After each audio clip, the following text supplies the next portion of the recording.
I'd now like to welcome Stef Nienaltowski to the stage to update you on the plans for our community pillar. So first job of the day, I just tripped over the trip hazard, so there you go. But good morning, welcome everybody, and upstairs and downstairs. But welcome to the biggest ever shaping conference, and as you probably know, it's the last one for me, which I'll get to later. But we've got a really lot to do, so forgive us if we're actually quite quick with the agenda today. We want to tell you and show you all the work we've done.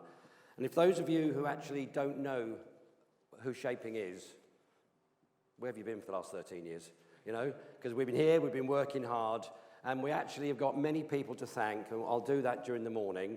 But I want to start by just explaining that I have 10 wonderful volunteer non-exec directors who do keep me in check and will keep my successor, Dave Humphreys, in check. They're an actual mine of information, of experience, of support, and we're going to start by taking you through our community programs. And I'd like to welcome to the stage Chris Hillman.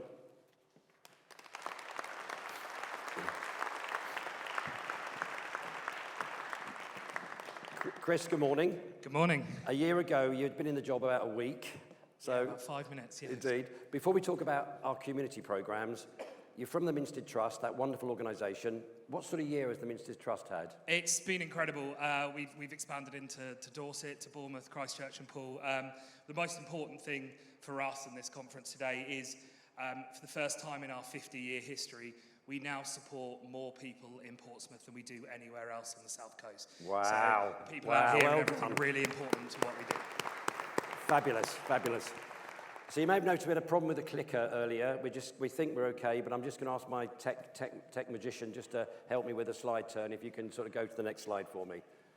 So the way each session will work, community, education and business, I'll do a wrap-up of the 2023 highlights, either Chris or Hayden or Jane. And by the way, if Jane Lemaire tells you she's my favourite non-exec director, she's not, okay? All right? So dispel that myth straight away. But Jane, Chris and Hayden and I'll do the 23 highlights. We'll do the 24 plans and some of the other things. And I want to start really with where we are with our community programs. After 10 years of her voluntary service, Sam Cox got a new job as a head teacher in Kent and left us.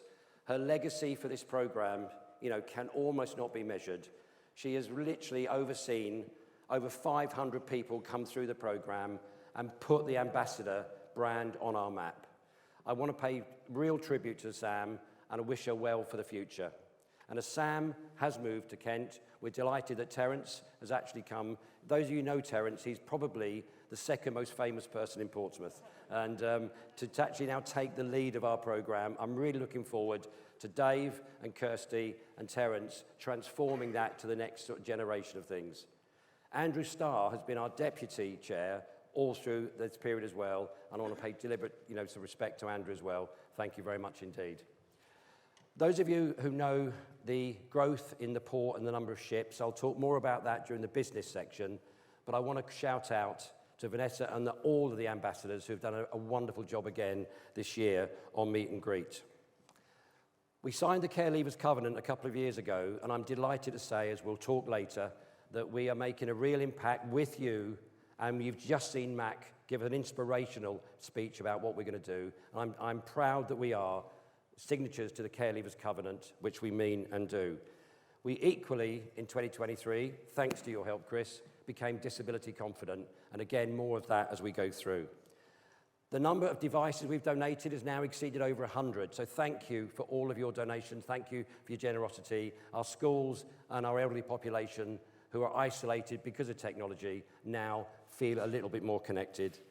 And finally, I will talk more about the charity network support, which launched last year, and I'm particularly proud of what you and we have done together to do that. But Chris, can I ask you maybe next to take us through the next slide? Absolutely. One second, if we just turn it over.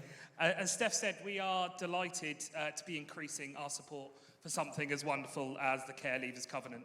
We'd like to thank all of our patrons and partners that have already signed the covenant.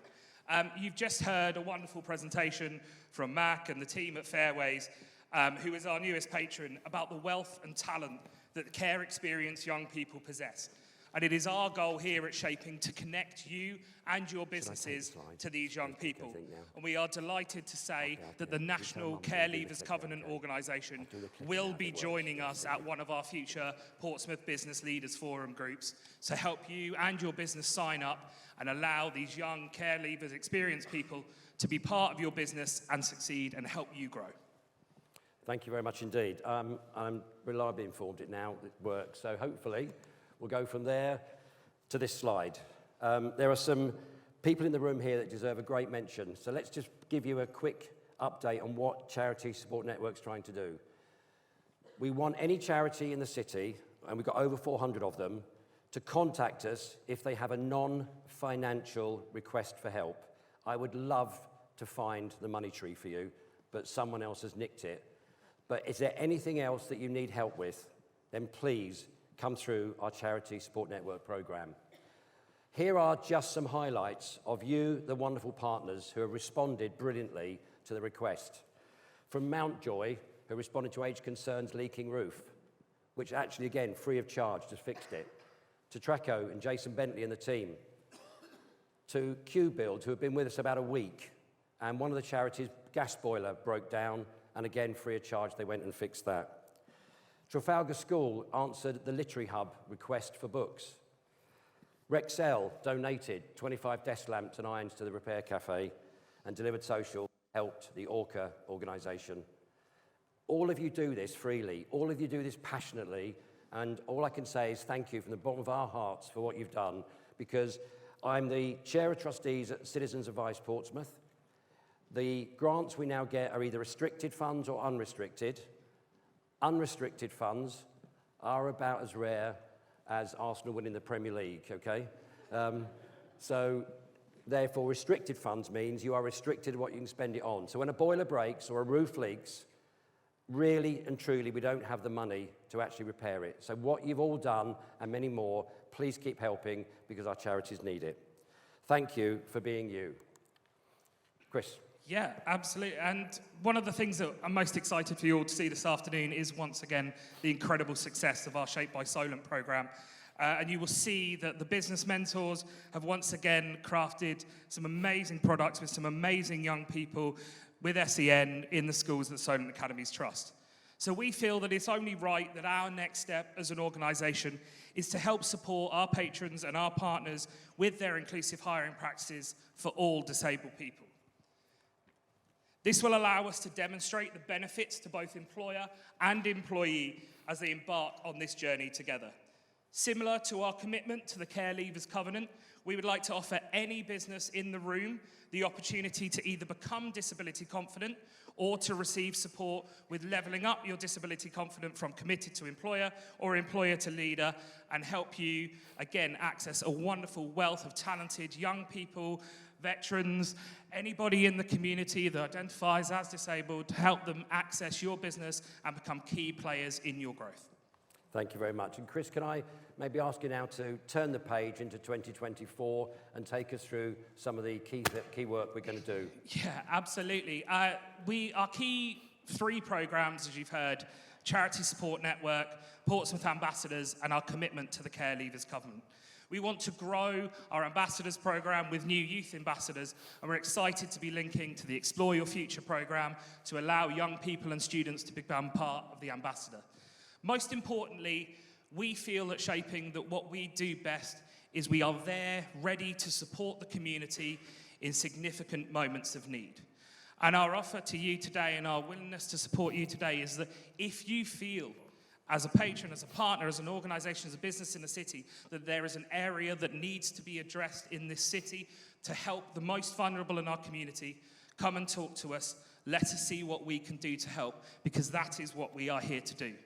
Also, we want to develop a recruitment and support process to allow all VCSE sector organisations to become part of Shaping Portsmouth, and also to make our community pillar vital to the success of all organisations that offer their services to the city of Portsmouth, to allow us to become key players in the social value world, the corporate social responsibility world.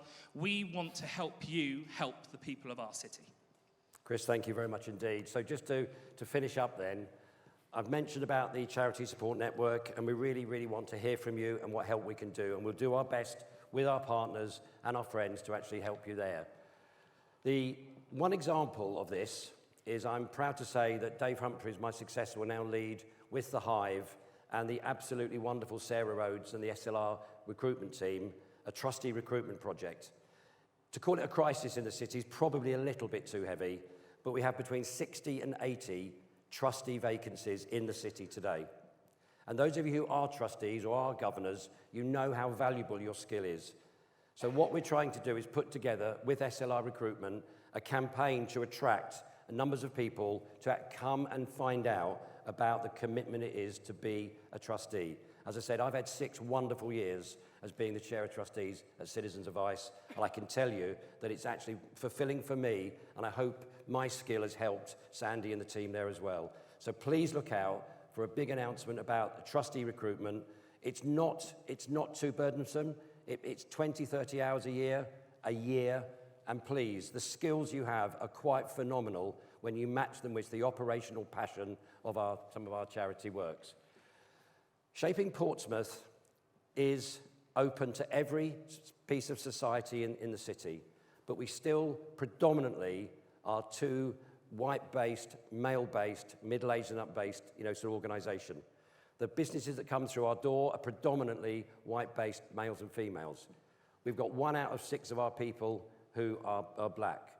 Therefore, what we've done is we've recruited as a volunteer the wonderful Selena Ali, and with Dave Humphreys and the team, she's going to be looking at how we can extend our reach into the communities, the Chinese, the Bangladesh, the African, and dare I say even the Polish.